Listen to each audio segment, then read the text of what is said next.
Assalamualaikum warahmatullahi wabarakatuh. Hello everyone, my name is Fadia Rahma. I am a student of Technocrat University. In this video, I will explain to you about customer and market.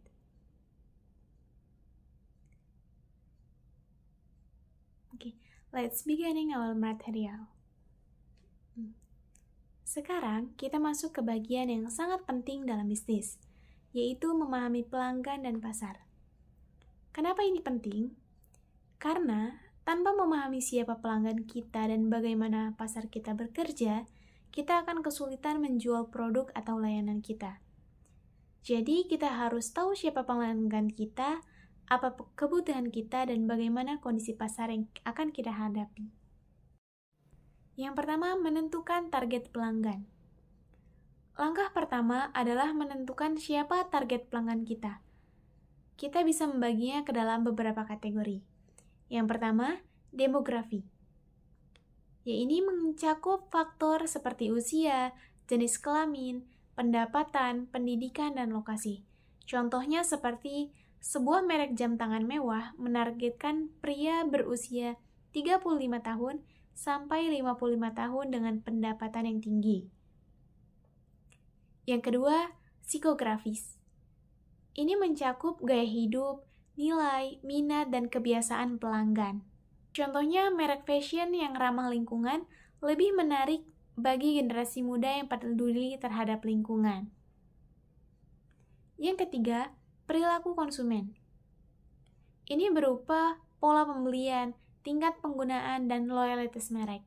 Contohnya, maskapai penerbangan yang menargetkan penumpang reguler dengan program yang loyalitas. Yang terakhir ada sumber data. Untuk memahami pelanggan, kita bisa menggunakan data dari survei pelanggan, laporan riset pasar seperti dari Statistika atau Mintel, serta analitik media sosial seperti Facebook Instinct.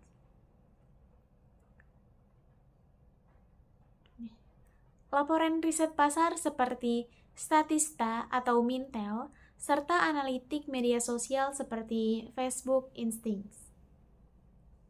Jadi, penting sekali sebelum kita memasarkan produk kita, kita harus memastikan kita memahami siapa pelanggan kita. Yang kedua, analisis pasar. Setelah kita tahu siapa target pelanggan kita, langkah berikutnya adalah menganalisis pasar. Ada 3 hal utama yang harus kita perhatikan. Yang pertama, ukuran pasar dan pertumbuhannya. Jadi, kita harus tahu seberapa besar pasar yang ingin kita masuki dan bagaimana proyeksi di masa depan nanti. Contohnya, pasar kendaraan listrik global diperkirakan mencapai 800 miliar dolar pada tahun 2027 nanti. Itu ukuran pasar dan pertumbuhannya. Yang kedua adalah tren pasar. Tren pasar ini meliputi apa yang sedang berubah di industri ini. Apakah ada tren baru yang mempengaruhi pelanggan atau tidak? Contohnya, permintaan daging berbasis tanaman meningkat seiring kesadaran terhadap gaya hidup sehat dan ramah lingkungan. Yang ketiga, analisis kompetitor. Di analisis kompetitor ini, kita harus mengetahui siapa pesaing utama kita dan apa kekuatan dan kelemahan mereka. Di sini kita bisa menggunakan model Porter's 5 Force untuk melihat daya saing di industri ini. Contohnya, pesaing antara Coca-Cola dan PepsiCo dalam industri minuman ringan. Analisis pasar ini akan membantu kita memahami peluang dan tantangan yang ada, sehingga kita bisa merancang strategi yang lebih baik lagi ke depannya. Dan yang terakhir adalah segmentasi pasar. Untuk lebih efektif dalam menjangkau pelanggan, kita juga bisa melakukan segmentasi pasar. Artinya, kita membagi pasar menjadi kelompok-kelompok yang memiliki karakteristik dan kebutuhan serupa. Contohnya, dalam industri smartphone, pasar bisa dibagi berdasarkan harga dan fitur. Ada segmen premium seperti iPhone dan Samsung Galaxy, serta segmen menengah seperti Oppo dan Vivo.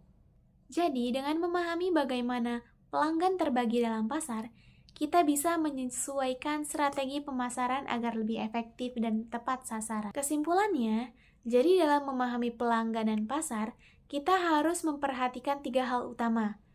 Yang pertama, siapa target pelanggan kita. Yang kedua, bagaimana kondisi pasar yang akan kita masuki. Dan yang ketiga, bagaimana kita bisa membagi pasar untuk mendapatkan peluang yang terbaik. Dengan memahami aspek ini, bisnis kita akan jauh lebih terarah dan memiliki strategi yang lebih kuat dalam bersaing di industri.